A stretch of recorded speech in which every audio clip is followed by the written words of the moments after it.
Kilat News Updates.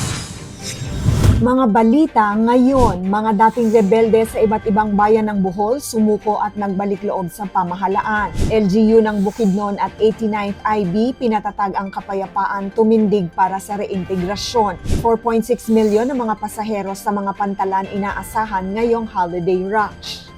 Ako po si Cesar Sorian para ihatid ang mga nangunang balita sa buong kapuluan ngayon. 11 dating miyembro ng CPP-NPA-NDF ang formal na nanumpa at sumuko sa pamahalaan kasabay ng Joint Provincial Peace and Order Council at Provincial Anti-Drug Abuse Council meeting sa lalawigan ng Bohol sa pangunguna ni Governor Aris Omentado nitong December 12, Biyernes. Ang mga dating rebelde ay nagmula sa iba't ibang bayan kabilang ang Talibon, Kandihay, Trinidad, Ubay, Batuan at Sagbayan. Sa harap ng mga opisyal ng pamahalaan at mga tagapagpatupad ng batas, hayagan nilang tinalikuran ng armadong pakikibaka at nagpasyang bumalik sa mapayapang pamumuhay. Pinuri ng mga otoridad ang koordinadong pagsisikap ng mga ahensya na nagbunsod sa kanilang pagsuko na itinuturing na mahalagang hakbang sa pagpapalakas ng kapayapaan, kaayusan at kaunlaran sa lalawigan.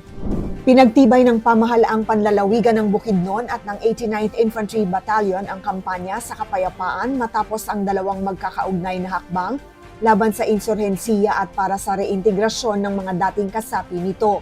Sa Maramag, nagkaroon ng 2 araw na profiling ng Friends Rescued bilang bahagi ng Enhanced Comprehensive Local Integration Program o ECLIP upang tukuyin ang kanilang pangangailangan at tiyakin ang tuloy-tuloy na tulong ng gobyerno para sa pagbabalik loob sa lipunan.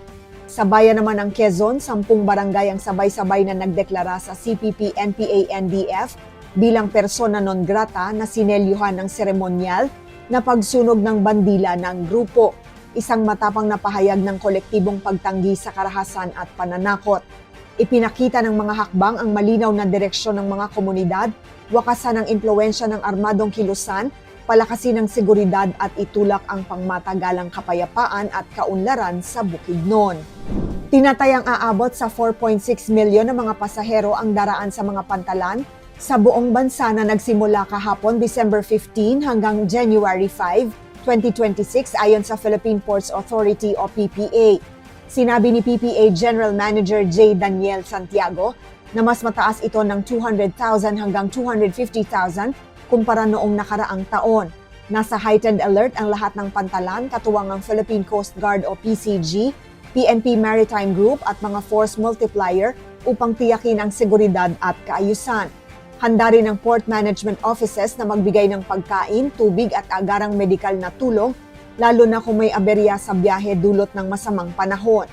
Hinimok ng PPA ang publiko at shipping operators na maghanda at magplano ng maaga upang maiwasan ang siksikan at pagkaantala sa biyahe ngayong holiday season.